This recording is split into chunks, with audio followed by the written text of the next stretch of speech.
And so for me, unlocking unlimited potential means you see the problem, but pass the problem to the potential and you call them up to it. Unlocking unlimited potential means to me finding the best in yourself so you can actually help inspire that in others. Unlocking unlimited potential means the work is not about you. It's about seeing the greatness in others and using your own story and your own vulnerability to unleash the potential that others have. It means taking fear, doubt, and worry, those gremlins that are whispered in your ear, invite them in, make them some coffee, tell them to have a seat, and tell them that they're gonna watch you get after it. Fear, doubt, and worry has to be managed. Don't settle. Be open to the possibilities of what you can do. It's hard enough to get a student to see who they are, but now try to get them to see who they can become. And that will make all the difference in the world. Empowering yourself to own your story. It is deep down in everybody that I walk past every day. Everyone that I look at, no matter whatever the disability, no matter whatever the level of disappointment, depression, fortunate situation, man, there's a diamond deep down inside, and everybody has a calling on their life. Everybody has a purpose, and we just have to get there and get to that diamond. Well, I want you to know that inside of you exists an unlimited potential, and I believe in it. And one reason that I believe in it is because inside of us is a potential that once we learn how to control it and harness it and live it with passion, that we'll be able to spread it through our schools and our classrooms and through our communities and into our world like wildfire. Join me on the journey as we explore together unlocking unlimited potential. And I can't wait to be on this journey with you.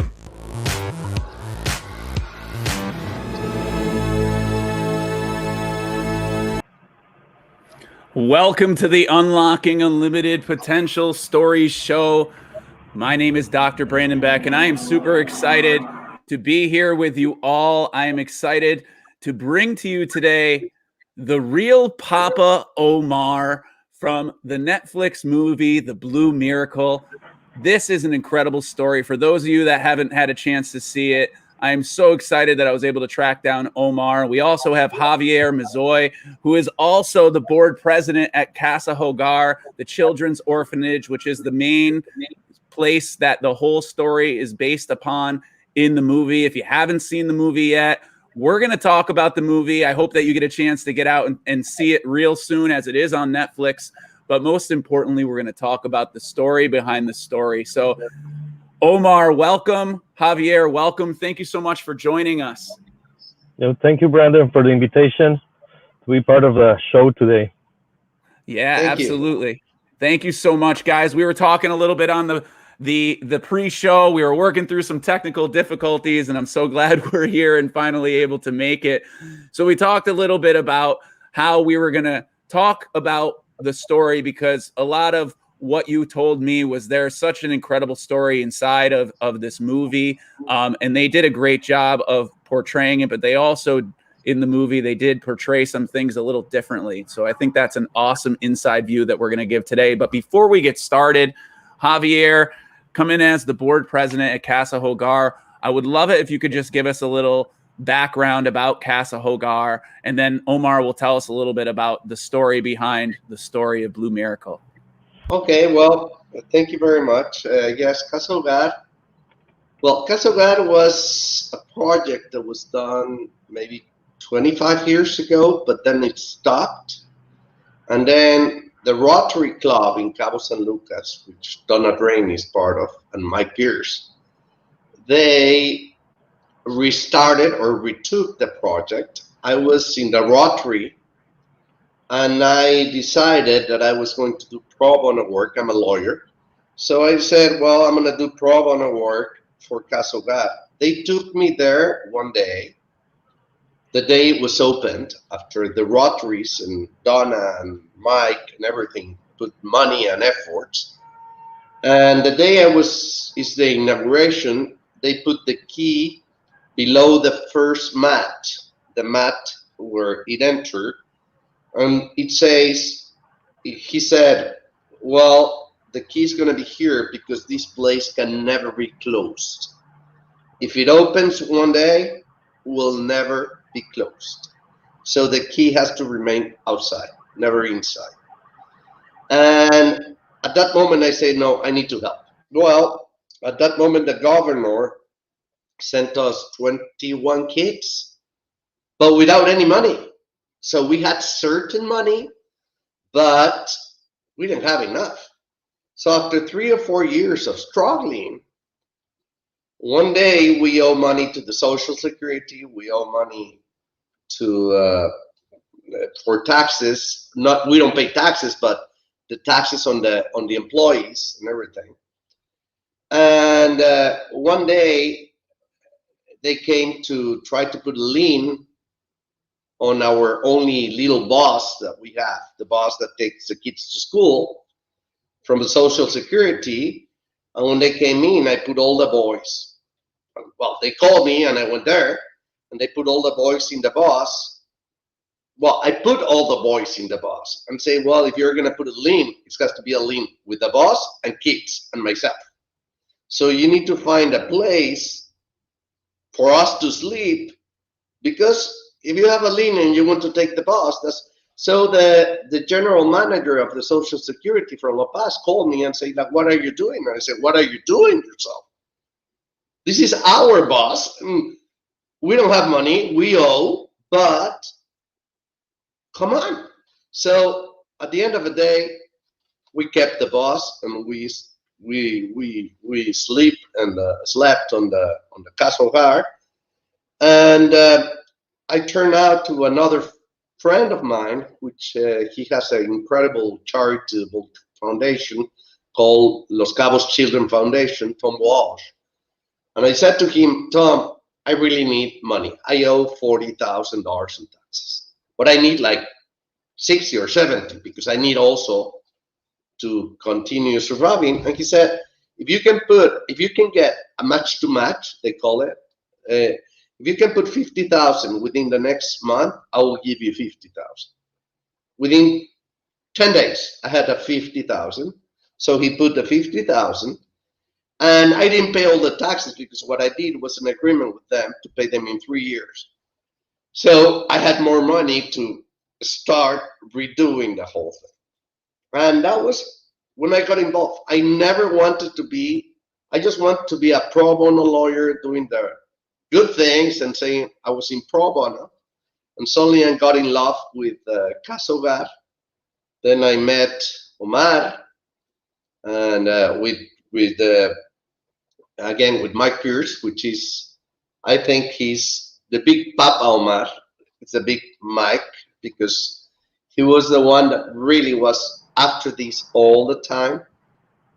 And that's how it happened. When the movie came in, we were doing okay, not perfect, but we didn't owe money to anyone. We just wanted to survive, because the expenses, the annual expenses of Casa Hogar, because it was nominated as the best orphanage in Mexico, Omar, or the second best orphanage in Mexico, because of the things we do, because of the way we treat. We open girls then after that. But normally a year takes between 400,000 to 425,000 to run it. We have a psychologist. We have 24 times 36, 5 days a year. We have 3 shifts. We have drivers. We have, so it's more complicated than it seems. We have right now around 45, 50 boys and girls. And this has been done because of the heart and the goodwill of many persons, basically Americans, Canadians, and some Mexicans.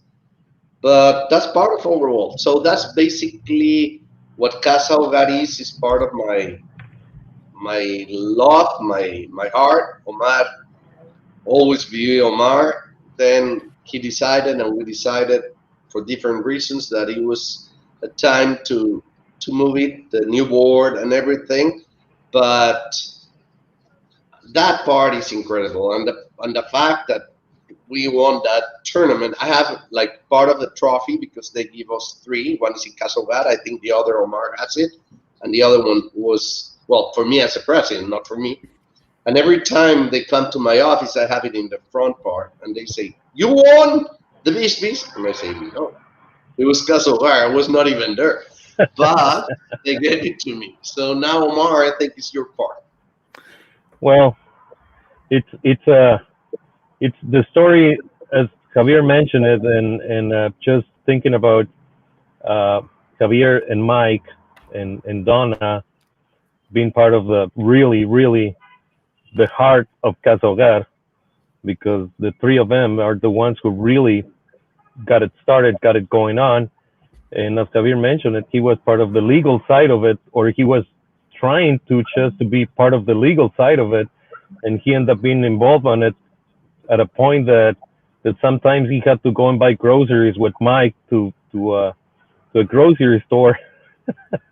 So, I mean, once you get inside of Casa Hogar, and one of the reasons that I got invited to work in Casa Hogar, that was to work as an administrator of that's it. That was the plan, or I was hired to be an assistant administrator, not to work directly with the children, because if you remember exactly, Javier, when I told you that I didn't work with children, I wasn't prepared to work with children, and you said, "No, that's fine. You're just gonna do all the administration side of it."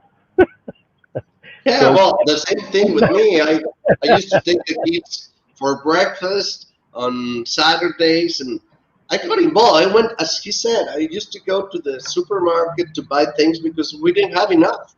So I bought sausages, ham, cheese, and I just called my friends to say I need a little bit of money so that all of you can help me. And then once you get involved, which is difficult, Omar, because once you get involved with their lives, because when you talk about an orphanage, this is not really an orphanage. We have some that they don't have parents. They're orphans of life, meaning her mother was in drugs, in alcohol, a prostitute, or they beat them. So it's really 80% of our kids are kids that come from a very difficult life. It doesn't mean they don't have parents. It means their parents couldn't handle them, and they did a lot of damage to them. So one of the first things we did was to put these psychologists and everything, because we really needed that. And the government right now is helping us a little bit more, not economically, but they support. But at the beginning, there was no support from the government. It was basically us and trying to find out how to invent the wheel and how to do this. And for me, being a lawyer, and for Omar, never been working with this, and with Mike, and Donna's help, we were working on ideas, but it's a lot of responsibility, because if something happened to one of these kids, at the end of the day, it's going to be our responsibility. And the government will say, "You are the board member, you're the director, you're the one." So they don't take the responsibility, but they do ask you to be responsible. So Omar, you kind of fell backwards into this opportunity and almost had like this moment in your life where it sounds like once you started working with the kids a little bit, it sounds like it started to take off in another direction for you. Well, it does. As Javier mentioned, and once you start working with children, I mean, you could call it as you get a job, okay, and you start working, and it's not that you go and work in a factory. You're not selling cars. You're not building cars. Is that you're doing a construction of a life, right? And it's not that you're starting construction of a life. You're doing reconstruction of a life of a children, right? Because you have to remove the things that they have been gone through, and this is when you get involved emotionally. Okay, and one of the first things that happened to me when I started working at Casa Hogar was that really the first every day, the first 2 months that I started working at Casa Hogar, I just went back home and you know what, get on my knees and pray and give thank you to God because I have my daughters at home and my wife, because you don't know the whole issues that they go through, right? Until you listen to them. And one thing is that what you heard from government or what government tells you, and the real story, what the kids tell you through every day dealing with them, right? So definitely that's when my life took another direction completely, and I started working then as an operational manager, okay, and working directly with the kids and directly with the staff, and try to discuss the best options for them regarding on a social area, on a psychological area, medical. So that's when you have to keep track of it and get involved completely on their lives. I mean, there's a few kids that they were really struggle. It could be health or it could be psychological, that we went through really difficulties. And one of those kids, I mean, I was traveling with him for about 3 years because medical issues, okay? And some other kids that they have some psychological damage, they as well has to go to La Paz, like, and this is like 2 hours from Cabo San Lucas, and has to be there like 2 times a week because they need a special treatment. So yes, once you get involved on it, it's a complete different direction that what you think about it when you started on it. Yeah, and it seems like your kind of a big moment of your story was what the movie was about. So talk a little bit about how the movie portrayed the winning of the fishing tournament, and talk a little bit about the idea behind the fishing tournament and how you had no experience and none of you really had the experience like they portrayed in the movie. Talk a little bit about that, the story behind the story on that one. Well, the story behind the story, as Javier was mentioning at the beginning of when we were talking, this really happened, started really on a deal when we got impacted by the hurricane. And it was a Saturday, and we had a plan to go to Mexico City, Javier, Luisa, the accountant, and myself, because we were going to a training for a nonprofit organizations. So this is Saturday, the 14th, and I'm talking to Javier on the phone, and Javier said, get ready because this is going to really impact us. And I said, no, don't worry about it. We're going to be traveling Monday to Mexico City. And he said, no, forget about it. You know what the captain of the boat does when hit or damaged? I say, I know. He said, so you better get ready. So at that point, we had our 2 suitcases ready to go to Casa Hogar, Rebecca and my 2 girls. So we went to Casa Hogar. The reality is that I never before had been in a hurricane. So this was a completely rough experience. I broke 2 fingers because a door slammed my left hand. So I can tell you right after the hurricane, that's when everything started, because the next morning when we're cleaning up, Veronica, Blanca, and some other members of the staff, they were cleaning the kitchen, they were cleaning the whole area.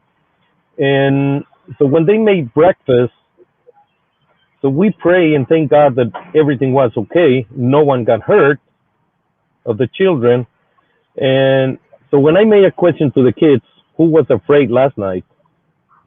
Nobody answered. So I raised my hand and I said, I was afraid. So when I raised my hand, everyone started raising their hands. So okay, I said, great. So we were afraid last night. So okay, I started making questions to each one of you, what you were afraid of, right? So there were kids that said, well, I thought the roof was going to be sucked out. Well, I thought that we were going to die. I thought that the wall was going to fall on us. So I said, well, nothing happened, okay, and God is taking care of us, right? So, And so I said, okay, let's pray, let's have breakfast. And one of the kids, he said, oh, no, hold on. What you were afraid for? So I said, I was afraid because of you, because each one of you, because this was tough. I was afraid because it was my first time on a hurricane, and I never expected something that we went through. So they really pushed me to tears with the question. At that point, I couldn't contact Javier or anyone on the board to start making decisions on, and I couldn't not even contact the executive director at the time, and I couldn't reach Mike, and I mean there was no power, no cell phones connection, nothing. So we start trying to figure out what to do, protect the house, because after that all the looting started happening. So that was the second thing that came after the hurricane.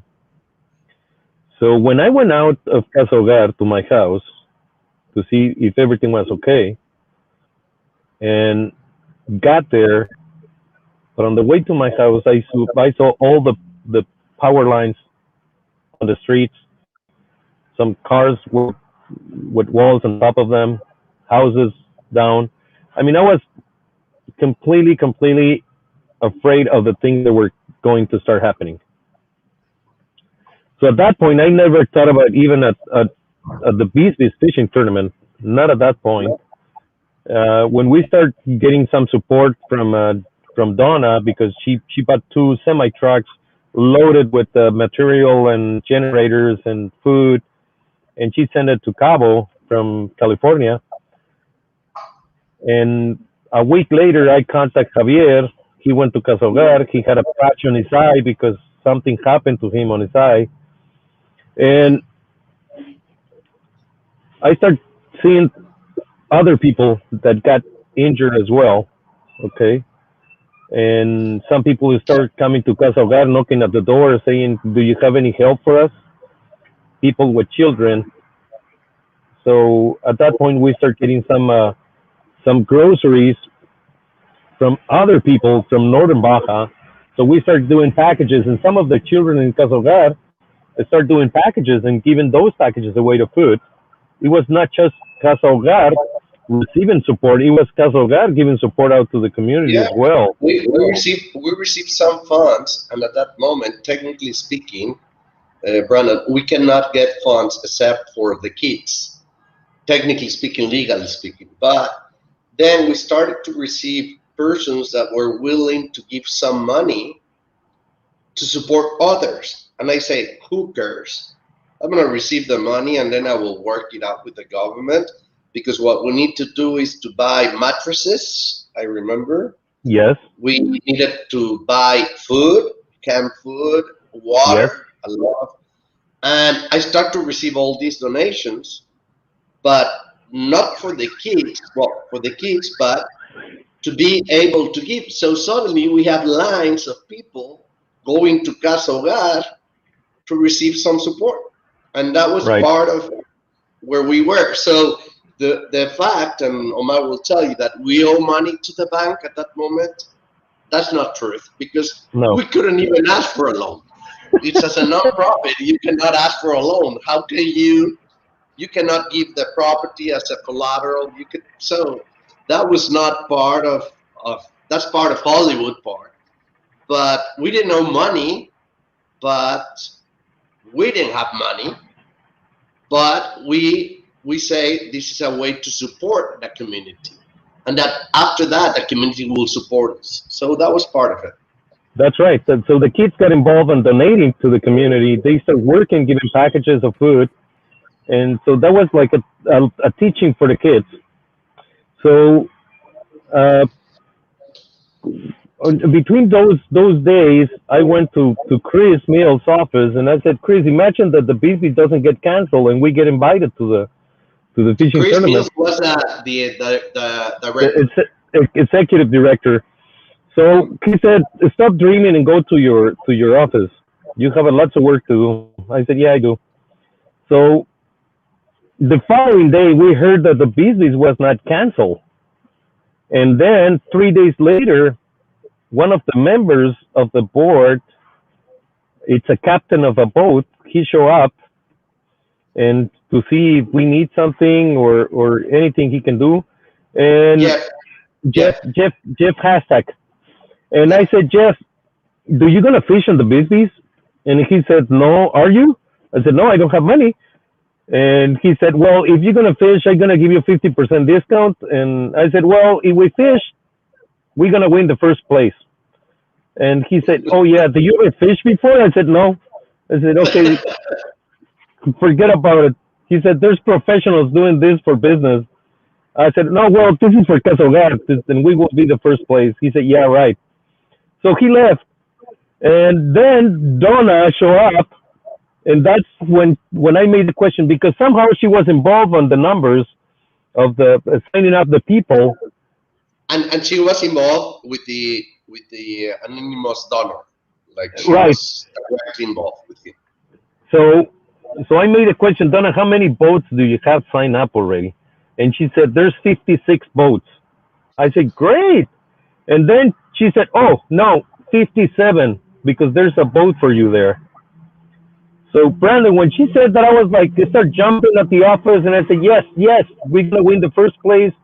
And then she said, Omar, did you ever fish before? I said, no. I said, no, never. So she said, go and enjoy it, go and have fun, take some of the kids and enjoy it. I said, no. You know what? When God bless you, He doesn't give you half of it. He prepares the whole blessing for you to show you His power, to show you His love, in order so you can look at Him as well. So I was so excited about it that I came out of the office telling everyone that we were going to win the Bisbees. And everybody was looking to me like, what? What are you talking about? I said, yeah, we're going to fish, so we're going to win. And I was so excited about it, and then that's when Donna said, you know what, you're going to get some money and you're going to put it on the pot so you could make a little bit more money if you win, because you said you're going to get the first place. I said, yes. So when I went and signed up for it, there was a raffle in order to match you with the boat or the captain of the boat where you're going to fish with. So there's someone in front of me, because we know, I know the guy, and he used to run another orphanage in La Paz. And I said, Joel, you're gonna be part of it. He said, yes, we come to have fun. I said, no, we come here for the first place. And he looked at me again and said, have you ever fished? I said, no. He said, no, but Joel was in Todos Santos. Todos Santos, that's right. That's right. So I said, yes. No, I said, I haven't fished. So he said, how are you sure you're going to win the first place? I said, because this is God doing it, not me. So, I mean, everyone on the line was looking at me like, this guy is crazy. How he thinks he's going to win the first place. First of all, he hasn't fished. Second, he doesn't know who's going to be fishing with him or what boat he's going to be on it. It could be a little 23-foot panga, and he's thinking about winning, right? And there was another pastor behind me, Ramon Noriega, who he paid for the entry, and he paid for the whole thing. And he said, so you're going to fish and you're going to win. I said, yes. He said, okay, that's good. We're just going to have fun. I said, great. You go and enjoy your days. We're going to go for the first place. So the first day that we went into the water, and I mean, I went to pick up the kids at the orphanage, and Laura made the breakfast for them. She made burritos, and I took them to the boat. We went to the marina, and when we got to the boat, really, the captain, Ernie, he was really nice. He was a really nice guy. He said, you know what, you're going to enjoy it, okay? And so we jumped in the boat, and we went out. So this is the first day, and one of the kids were asking, so we're going to fish today? And this is Alan. And I said, no, Alan, we're going to leave it for tomorrow. We're going to do that tomorrow noon. And he said, why? I said, I don't know, tomorrow noon. Let's enjoy the day today. So it didn't happen. Nothing happened that day for us. So when we were coming back, we hear on the radio that there's a first place already, a 395-pound marlin. Okay. So I said, well, our fish is going to be bigger than that because we're going to win. Okay. And so the next day, the same thing, went to the orphanage, pick up the kids, the lunch, and we went to the marina, jumped in the boat and went out. So this is 11:30, and Alan comes to me, approached me and said, Omar, it's 11:30. At what time are you going to plan to fish? I said, well, I told you noon. It's going to be 12. So I I was next to the captain, so I went down and I asked Christian, this is the helper of the captain. And I said, Christian, what am I going to need to do? And he said, well, when the pole starts doing the noise, you're going to grab the pole and you're going to sit here and I'm going to tie you up to the chair and you're going to start pulling. I said, okay, can I share the pole with somebody else? He said, no. The rule is that if you grab the pole, you're the one who's going to take it out. I said, okay. No one can touch it. And no one can touch it. No one else can touch it. So I said, okay, that's great. So he puts the bell on me and this is already like noon already. And I'm turning back to Alan to say, okay, I'm ready. When we hear the noise on the pole, like zzz, the line going out. And Christian said, grab the pole. So I grabbed the pole, sit on the chair, and he locked the belt. And it gets recorded at 12:05 when the marlin got on the hook. So it has been the longest 43 minutes of my life. Yeah, it was not 4 hours like in the movie. It was No. But Brandon, you don't know, I've been fishing sometimes, and not a marlin, a dorado or other fishes. With 10 minutes, you have enough. It's really pushing, and here you suddenly turn it, and then you need to leave the line again and start over again. It's really difficult. Yeah, it was, because when you see those big the line, that it was like, I don't know, Christian said it was like a thousand foot of line, so it went all the way out. So I reeled it in again and start pulling again the marlin, and he said, let it go. I said, no, I don't want to let it go. I said, I'm tired already. He said, you let it go. So when I released it again, it went all the way out again. I was, Christian, I'm tired already. This is already, I said, how long has been doing this? He said, only 15 minutes. I said, what? 15 minutes? So I said, you know what? My back was hurting. My shoulders were hurting. And I was like, I'm done. He said, no, you're not. So you better start reeling in again. So that was 43 minutes. So when the marlin got on the boat, it was really the hook was not inside of the marlin, because usually what they do, they eat the lure and they get hooked inside. So really the hook wasn't on one side of his lip. So Christian was so surprised about it. So as the captain, he said, you know what, usually when this happens, they break the line. He said, and this is so incredible to begin with, 43 minutes and with the hook on the lip. So that was amazing. When we start going back, I called Javier. Once I got that done, he was on the radio, and I called Javier. Javier, we have the fish, and we have the fish. So this is the winning fish. We start going back to the marina, and no, you told me we got it. And I yes, said, we got it. You told me the fish of God. The fish of God. and that was what you told me. Yes. Which you guys were saying actually on the radio to everyone, Casa Hogar is winning. So, and you guys were saying at the beginning that's what you thought the movie was going to be called, The Fish of God. That's right. Yeah. So when we got to the marina, Christian, he said, you know what, give me your shirt, because I had a shirt that said Casa Hogar in front of it with the logo, and he caught it and he made a flag of it, and he put it up there on the pole of the boat.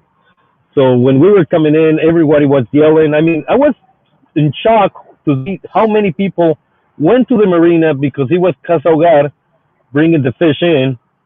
And Javier mentioned it in the radio. So everybody was at the marina looking and waiting, expecting Casa Hogar to come in with the fish. So when we got to the scale and they listed, it was 385. So that was the second place, really. And I was, okay, something's going to happen because we're going to get a bigger one to get the first place then. And because I told Javier, I said, tomorrow we're going to get a bigger one because at that point we didn't knew that the other team, it was going to withdraw. I don't know why, but they withdraw and they left us on the first place. So something happened, I don't know, and we end up being the first place. Then we hear that the next morning on Friday, when we're waiting just for the shot to go fish, and they announce on the radio, the first place has withdraw, and Casa Hogar is on the first place right now. So that was Friday morning. So I went on Friday night to take the test on the polygrapher, and we went to Baja Cantina, a restaurant. Javier was there, Donna was there. There was a big group there, and they said, you know what? We're just waiting for the last boat to get in because they have a marlin to see if they're gonna be the first place or you're gonna keep the first place. So when the last marlin got in and got on the scale, they said, you know what? You're the first place. Casa Hogar wins the first place. So that was the first place for Casa Hogar, Brandon. That is an incredible story, and my back hurts just hearing you tell it. So, I mean, the 43 minutes sounds like it was worth it. It was very dramatic the way they did it in the movie. But you also mentioned the difference of it happened on the second day in real life and it didn't happen on the third day. Minor detail there. But one thing we do on this show is we dedicate each show to someone who's out there unlocking unlimited potential. And, you know, we talk about Ernie Casio, who was the real Wade Malloy, who was played by Dennis Quaid. And we know there was many difference between the two, but talk a little bit about Ernie and his helping you guys in kind of the journey to help you bring in this fish and how he worked with the kids. Just 1 second, just one thing I want to do. The other, that is not truth in the movie. No one ever asked us to have a dead fish so that we can work. That's something that is part of Hollywood. It's okay, but it never happened. No. Yeah, no. I kind of figured that. No, that never happened. And one of the things that happened with Ernie, again, as I told you, they do a raffle to match the theme with the captain and the boat. Okay. So at that point, I didn't knew him. I mean, as I told you, I never fished before, so I really don't knew anyone on the marina. So when they said, okay, it's Ernie Cosio on the Mucho Bueno, I had no clue, right? So he was actually looking for me. So he went and found me and said, had you ever fished before? I said, no. He said, had you ever been on a boat before? I said, well, not on a fishing boat. He said, okay, well, let's go. So he walked me to the marina and he said, okay, this is the gate where I'm gonna meet you tomorrow. Okay, be sure to be here at 6 a.m. And I said, okay, what do I need to bring? He said, just bring your lunch and your sodas and that's it. You don't need more than that. And he was a nice guy, okay, and he was telling the kids, because it's one thing that he did every day in the morning, he went out to the marina because they fired the shot at 7 a.m. So at 6, the reason he asked to bring the kids at 6, it was to take them out of the marina, and so they could throw some hooks and try to catch something right there. Because the other thing that is real is that being a underage under 18 and being in an orphanage legally, they cannot put their hands on a pole. Okay, so he wanted to make the kids feel good, like throwing a pole and get a fish right there before going into the tournament. So that he was a nice guy. I don't hear you. Oops, sorry. So the character played by Dennis Quaid was, or created for Dennis Quaid, was primarily fictional. A lot of the story behind him was fictional, but the idea that he was helpful to your children was real. Yeah, that was the real part of it. Yes. Yeah. Yes. The other thing was completely fictional, as Javier mentioned it, to do try to trick and win with doing something inappropriate. That was completely never mentioned, never brought out. Yeah, and we talked a little bit about that in the pre-show as well. And I think it's amazing that you had this vision and you had this thought in your head, I'm going to win. And people thought you were crazy, and look what happened. And I love that. And I know that the prize money was helpful to the orphanage. So talk a little bit about, how did the prize money really help the building of the orphanage? Because I know they did benefit from that. Well, I'm going to tell you, people still think that I'm crazy, which I am. Okay. And I got to tell you, it was not something that you have to understand, is that when you have faith and you believe in God, that he's going to be providing, he's your provision at every time. When you trust and rely completely on him, that's the provision. And as Javier mentioned, it's not that Casa Hogar had lots of money, but he was not in debt with the bank or debt with anyone that they had to pay them money, okay? And the money was used to do some remodeling in Casa Hogar, because right on 2015 and 16, something started happening, and that was the law for children, it changed in Mexico. So they start asking for some remodeling inside of the facilities of the orphanage, of every orphanage in Mexico. Not only that, Omar, also to fix everything that happened during a hurricane as well, because we had several damages with the pumping system, with the water. Like, yes, it was used for that. Windows, doors, they were slammed. Some of the door, I mean, all the wood doors, they were flown away, and they were in pieces. So definitely that was part of it. Yes, support of it, but the money was used properly and completely in Casa Hogar. And it couldn't have been more perfect timing, it sounds like. That's right. Which is a pretty amazing thing. And you know, we talk a lot about in education, we talk about leading from the heart, we talk a lot about just believing in yourself as an educator, believing in yourself as someone who is giving service to others, and believing in those in which you serve. And the entire time you had that belief that something was going to be provided for these students if you continue to have that faith and have that belief. And I think that's what I really carried from the movie. That's what really resonated with me. And I think that that's something that really will resonate with anybody who has a chance to watch the movie, whether parts of it are fictional or not. The main part of the story, it lives and it breathes right there. Casa Hogar, these students were, or I say students to me because I'm an educator, but these children who you all kind of believed needed something better and deserved something better, they were able to get something better because of your belief, and you were rewarded for that in some way, shape, or form. And I love that. And I know that many people are going to benefit from hearing that story. So one thing I always ask everybody on this show, and you've kind of alluded to it a little bit, is if you were to, it sounds like really you unlock this unlimited potential in yourself by having this belief in yourself. It kind of spread like wildfire into the people, into the kids that you were with, and into others around, and that support, you know, for the people who have been watching this movie and the people who've been seeing your story.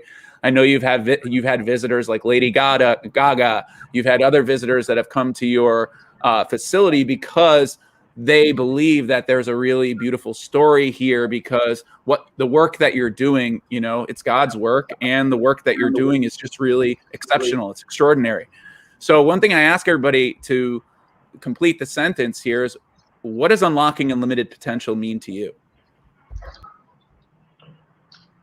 Well, that's a really good question, and I think sometimes it's not who we're, if we're doing that work or somebody else is doing that work on us. And at this point, I think the children does that work on each one of the staff and each one of the people that get involved in Casa Hogar. They get unlocked their potential by the children. So once you get involved with children, working with children is not what you do with them, it's how the children impact in your life to unlock that unlimited potential that you have, and then they're going to see the benefit from it. Okay, so it's not that you're doing it to somebody else, it's the children doing it to you, right? So I think that's the opposite. Sometimes we're thinking what we're going to be blessing, what we're going to be giving to others. And we just forget that we're getting a lot from others. We are getting teach. We are getting a lot from other people. And sometimes we're walking in life like if we're doing something for others. In reality is when we look and we put attention to it, we're receiving a lot from other people. And from my point of view, it was me, the one that I was getting unlocked by the children.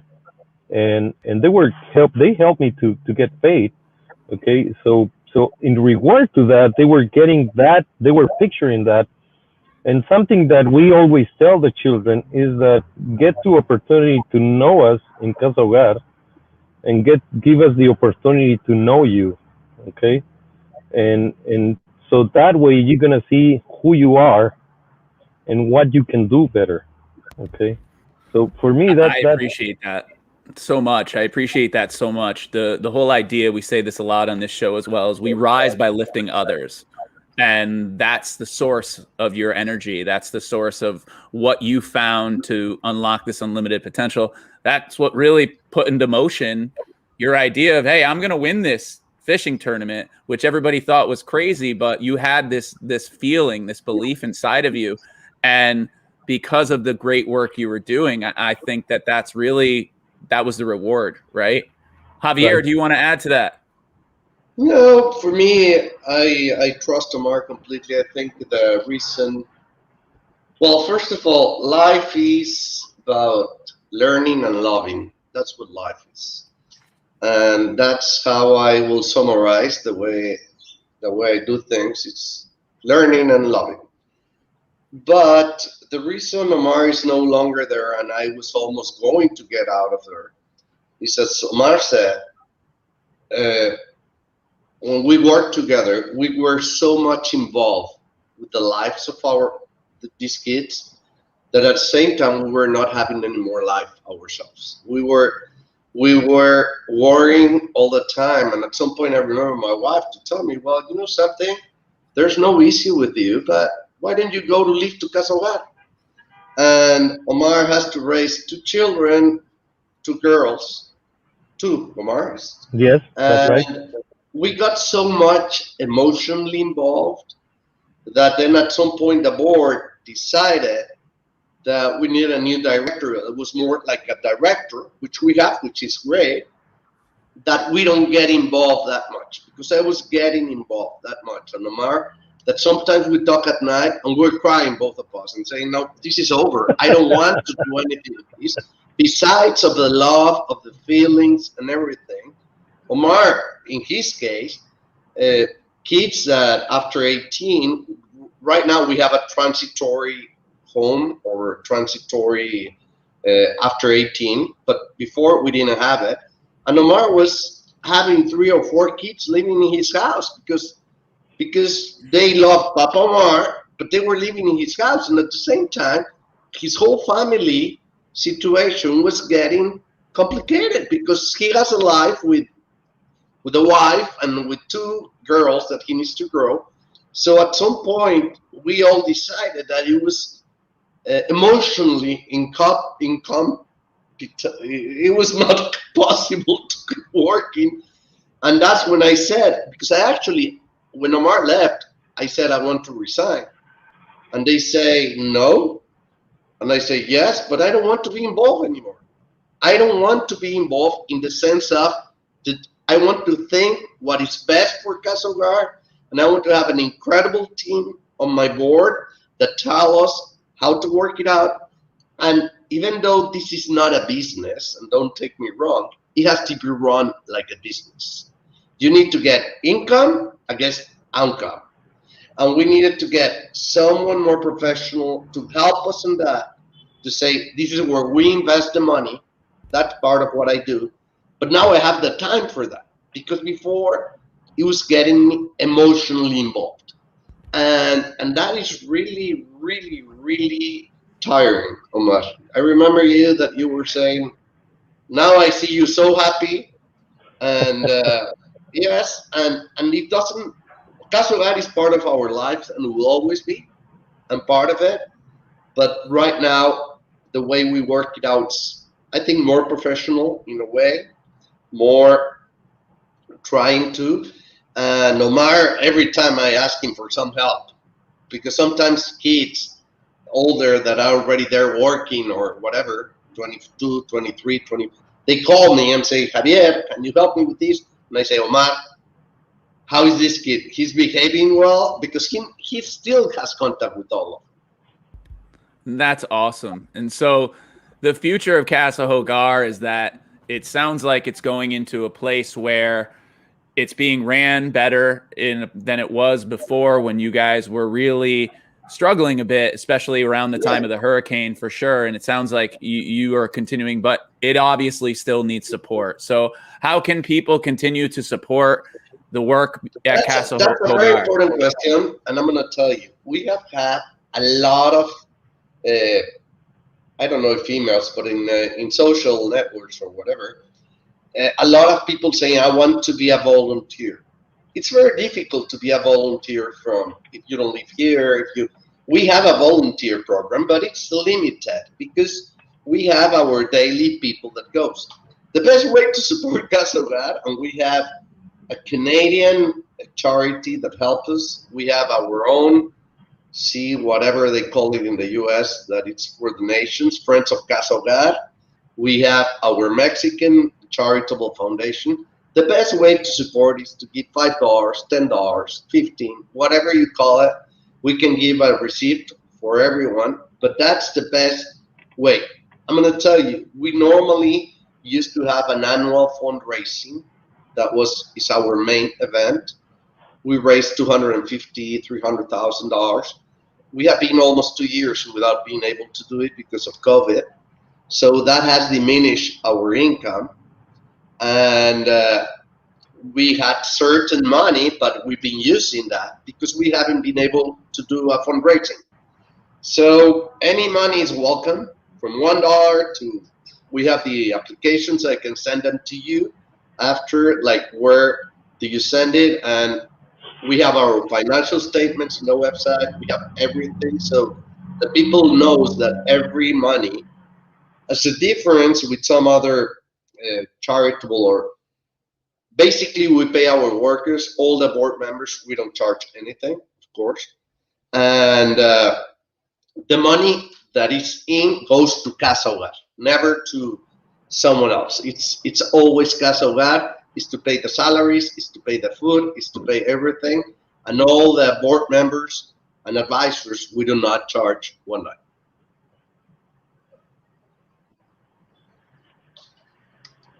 I can hear you. You don't have audio.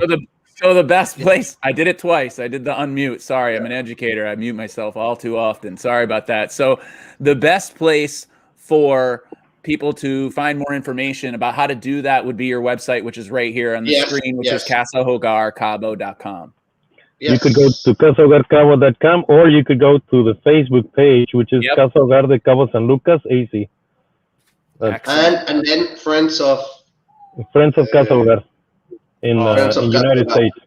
Yes. Well, listen, guys, we've been talking. I could talk to you guys a lot longer, but I know you have very important work to do. So I really appreciate you all coming on the show, and I appreciate you telling the story. For those of you out there that have not seen the movie Blue Miracle, please check it out. It's on Netflix. While you're checking it out, remember that you can always go back and check out Casa Hogar, Cabo.com, and all the other awesome sites we talked about today to support this incredible cause, to support this incredible place, and to support the incredible work of people like Omar and Javier and all the others that they've mentioned today. So continue to understand that out there, that there is ways to support this organization. And I hope that you will please consider helping them out, because this has been an incredible story. It's been an incredible journey. And I'm so glad that you guys were able to come on today. So thank you guys so much for joining me today. No, thank you, Brendan. I really appreciate it.